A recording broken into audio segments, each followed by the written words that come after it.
Kathaputali is too predictable, but it has its moments. Although at one point the film becomes tiresome, it's Mithila Sharma's powerful performance that keeps on holding the film and its weak screenplay. The review contains some spoilers of the film. A prince of a land where people are revolting against monarchy gets trapped in a palace filled with secrets. This is the one-liner of the latest Nepali horror film, Kathaputali, The Puppet. The movie stars an ensemble cast of known actors like Gauri Malla, Mithila Sharma, Gauri Malla, Usha Rajak, and Shilpa Mazki. But sadly, as the film progresses, its narrative gets limited to just one-liners, making the film too long, predictable, and sometimes even tiresome. Akash, played by Shakya, is a prince of some land we aren't told about. His father, Gauri Malla, is a power-hungry king for whom his throne matters more than his family members and subjects. As the country's citizens start rebelling against the monarchy, Akash is forced to leave his castle to find ways to calm down the public.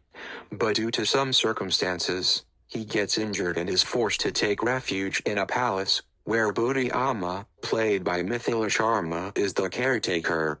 From the moment he steps into the palace, strange things start happening, and it's through Akash we experience a tale of horror, revenge, and betrayal.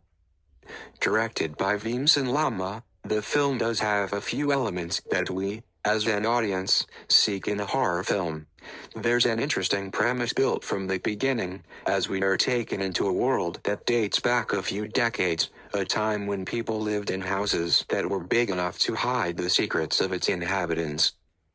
But as the narrative proceeds, the film gets trapped in its storyline as it becomes too cliched and predictable, diminishing the movie's impact on the audience. In the film, Akash, who's rescued by Shova, played by Rajak, starts seeing ghosts in his dreams and waking hours during his stay at the palace.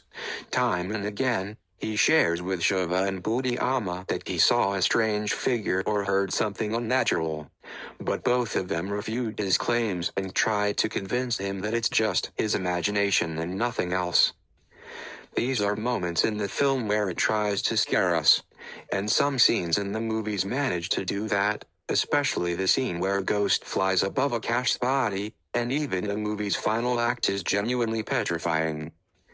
The makers, however, rely too much on jump-scary constant cliched trope that is used in every other horror film, and because of this, the audience is completely aware of when a scary scene is approaching, defeating the whole suspense essence of a horror film.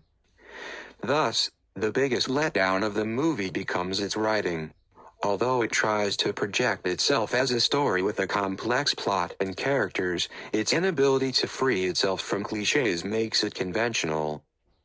Written by Gauri Malla, known for her stints in Bollywood and Hindi television industry, the film isn't backed by a story that has a novelty factor. While Gauri attempts to give originality to the plot, she takes inspiration from the Nepali folktales related to Jakri, Kikandi, and many more. Her characters, except Gauri Malla, feel mundane. This, in turn, makes the audience get easily disconnected from the situations and sufferings of the characters. For instance, Akash, with whom we witness the horrifying incidents, is so badly written that not only do we not feel anything for him, the actor, Karma, who plays the role doesn't get enough material to support his performance. Thus, his character becomes one-noted, failing to derive any emotions of empathy from the viewers and making Karma's performance weak and unconvincing. The same goes for Shova, who, although playing a prominent role in the film, fails to make a bigger impact because her character has no solid backstory. In the movie, she plays a new girl who's just there to help Gauri Malla. Whenever she speaks, her new accent becomes prominent, which is a matter of debate in itself as it is a time-worn stereotypical way of showing a new character in movies. Rajak, who plays Shova, does a commendable job, even when her character isn't backed by solid writing. Her accent might sound annoying initially, but she never drops it off. Not much can be said about Gauri's performance, though. Gauri, a celebrated actor, plays the queen, Akash's mother, and is given too little to play around with compared to her co-actors. It won't be wrong to say that the talent she possesses is wasted in the film as her character gets lost in the movie's convoluted plot. Shilpa's small but significant role is impactful, but Mithila, the legendary actor, impresses the most in the film with her impeccable acting prowess. She's literally the backbone of the film and gives a solid performance, something that will be talked about for years. Unlike her previous roles in movies like Uma, Add to Love, and AMA, where her characters were often limited to a dutiful mother, in Kathaputali, she is given a complex character, which she pulls off amazingly. Whether she's crying when she shares an old secret, which later shapes the story and its climax, or in scenes where she's angry, relieved, and in a state of disgust, her acting invokes a sense of empathy for her character, even when the film starts losing its charm. Credit where credit is due. For writing a strong character like Budi Amma, Sampada deserves an acknowledgement, as we rarely see such a complex and nuanced woman character in Nepali films. Only if the makers had written a nuanced story, with equally complex characters like hers, Mithila would have shone brighter. But it's important to acknowledge that although it might not be the maker's intentions, Mithila's character does fall into the trap of a commonly used trope, using sensitive issues like sexual abuse for character transformation and giving agency to a female character, that we have seen in recent female-led horror films. There are also pointable technical flaws in the film that need to be addressed.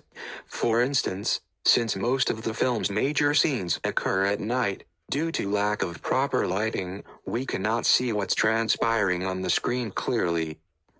Regarding the production, the film could have done better as well. Except, the climax, the production design seems ordinary, and the makers haven't made extra efforts to indicate the time and milieu the film is based on. In one of the turning points in the movie, they even make a silly mistake where they show a car that has a vehicle registration plate of recent times on it.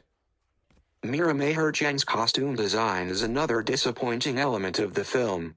The characters' costumes, especially of the royal family members, look so gimmicky that they look like the ones commonly used in plays or for fancy dress competitions.